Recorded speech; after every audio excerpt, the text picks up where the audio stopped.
Welcome back to PianoTurtle X. Today I will continue my story of my piano journey. It's almost done. I will start off with this. Never let opportunity catch you off guard. After my first month with Mr. Faber, having experienced the cycle of number 1, analyzing music, and number 2, attempting it, number 3, use strategies in context, and number 4, memorizing it, and then 5, polishing it. I began having success with learning other pieces much quicker, with better quality. Learning fast does not mean learning rushed. For the next 2 months, I was enjoying the practice sessions much more simply because now I trust Mr. Faber and his way of teaching. I came to understand that experimenting during class, how to figure things out, nothing pre-planned, is just part of the learning process because he would know. He can have an educated guess, but he would know what I would be capable of during the week, depending on how much I practiced, depending on how much I didn't practice because of high school homework. So I was learning pieces at also a much higher level. Anything I did not understand, which was a lot, it was explained by Mr. Faber. The lessons I had with him generally involved very little playing and a lot of discussion, followed by testing out methods and using select parts of pieces to test out those methods. Very efficient. The parts that I know, we don't talk about. The parts that I do not know, we talk about a lot. I was not using methods to learn pieces. I was using pieces to learn necessary methods. And it is parts of pieces that triggers his mental library of what methods to use. And as a result, the pieces were learned anyway, even though the different style of pieces require different methods and variations of those methods. I could not believe still how some simple shifts in mentality can cause my mind to find the easy within the difficult pieces. For example, let's say your friend is 80 years old and you visit him twice a year, right? Let's say he dies in 5 years. No, you don't have 5 years with your friend that's getting old, okay? You only have 10 more visits with him. If you think of it that way, you're going to want to visit your friend so much more, right? Just simple mind shifts like that will change the way you live. In my case, it changes the way I practice. It is like when a magic trick is revealed, it loses its impossibility. It's not impossible anymore. I wish I would have started learning piano like this. A few months later, I don't remember how many, on a Sunday afternoon, my mom took me to her co-worker Nora's house. Nora had invited me and her to lunch. As I entered a small apartment, I noticed a piano with some method books, levels 1, 2, 3, 4, and so on. We had lunch. It was wonderful. Her 2 little daughters, Josephine and Jessica, ate with us, and at the end of the meal, I felt compelled to ask Nora, Miss Nora, are your daughters learning piano? And she said, yes. The older one, 9 years old, Josephine, is in grade 3. It took her 3 years. And the younger 5-year-old, Jessica, just started. I simply blurted out, those books, your kids can achieve so much more than what those books can offer.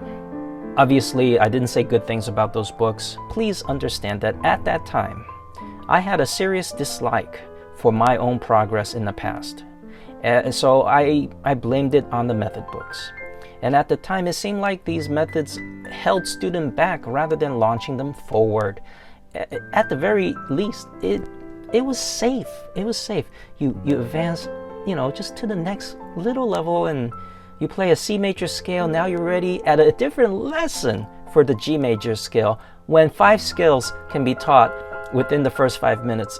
It's just little things like that that I actually carried some resentment for.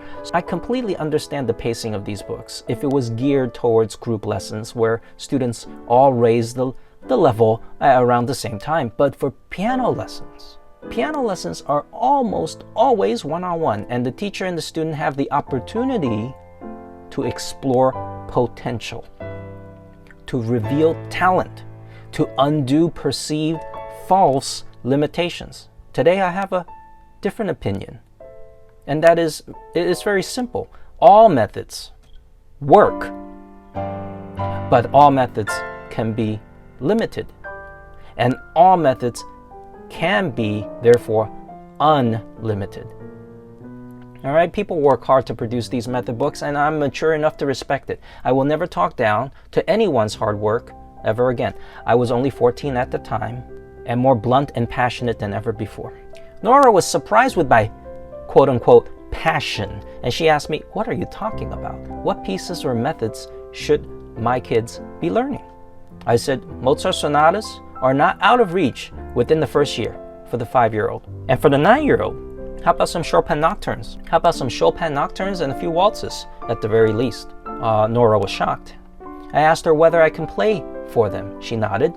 So I went over and played some Mozart C major. I played the Scherzo, and I played Beethoven Sonata No. 3 and some Chopin waltzes. I pretty much gave them excerpts of what a concert would be. All these pieces I had memorized in a few months with Mr. Faber. Nora looked shocked after I was done, and she said, these are the pieces that can be learned in the first year? Isn't that rushing too much? I replied, look, they can always learn slower. But if they can indeed play these pieces, they will love it so much more, because that's what happened to me. It doesn't have to be perfect. And then Nora said, I think it's too hard. I don't expect, them to be professionals or anything. And I simply replied, I just want to show you some possibility.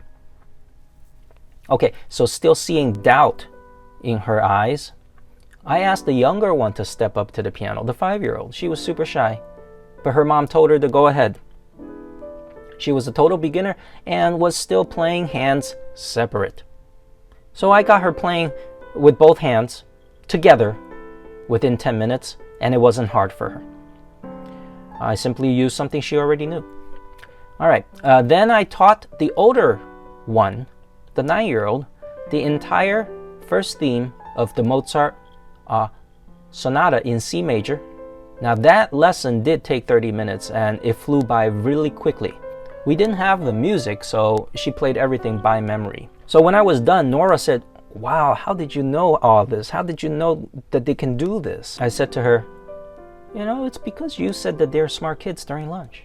I also believe most kids can.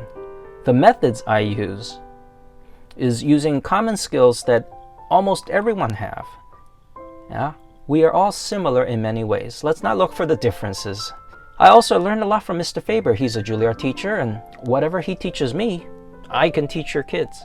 So Josephine was able to play slowly, by memory, the first theme of Mozart, scales and all. Oh, by the way, one of the things I said to her was, scales are stepwise. How do you screw that up? And she said, I can't. She confirmed it herself that she cannot screw up scales once she memorized the fingering, which is 1, 3, 1, 4. Nora asked me, have you taught before? It seems like you taught piano before, but you're only 14. I said, no, I haven't taught before, but I can start. And whatever Mr. Faber teaches me, I can teach your daughter. Now that's a deal, because you don't get Juilliard type teaching very often outside of Juilliard. And I will only charge half of what Mr. Faber charges, $60 an hour. She said, how about 40? That's what we're paying for the other piano teacher, she said. But for both of them, 30 minutes each. So I've only had to pay 40. And I said, oh, no, I just spent 30 minutes with Josephine and 10 minutes with Jessica. Did that seem like enough to you? Nora was like, no, it was too short. I wanted to see what would happen next. And I said, see, time is relative. So is attention span. I asked the 9-year-old if she was nervous. She said yes. I asked her, how about after? After you know how to play it? She said, still nervous. But I can't believe I just played some of what you played. I think she actually liked piano. So It was a deal. I spent 2 hours with them on Sundays. $80 it is.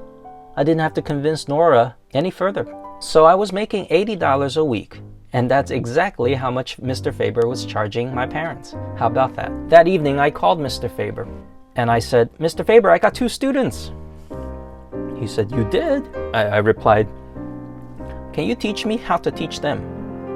He laughed and said, of course, let's spend the entire next session on that. Not only I am learning strategies on whatever my level is, I'm also learning strategies on how to begin a brand new student. 2 case studies. Somebody who is a returning student, transfer student, and somebody who starts fresh. Total beginner, right? So I also walked over to Michelle and told her about the students. She also agreed to share with me more in detail how she got started. Instead of just watching her practice, she now spends time during our subway rides explaining how she practiced at a younger age, how she learned and perfected pieces. And we spoke like that until she ran out of information on general topics. I then pulled out music and asked specifically on specific parts. And that is when Michelle finally lost patience on me and told me to use my own darn mind. Okay, so be it. Yeah, I'm going to skip forward a little bit in my story. In just 1 year, Josephine and Jessica passed grade 5 jury. So the younger one actually learned way faster, like 5 times faster than the older one. And that's simply what happened. Her hands were just big enough to play whatever I was teaching her for grade 5. And because of that, and the 1 hour recital they did, by the time I was 15, I got 7 more students. And some of them paid me what I charged, and not just the $40 that Nora had paid because they saw results. All right, so making nearly, $2,000 and sometimes over at age 15, man, that was a dream. I don't even know what to spend it on.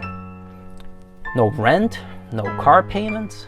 But anyway, before I continue with my teaching experience, I will talk about the second audition to Juilliard in the next episode. Stay tuned.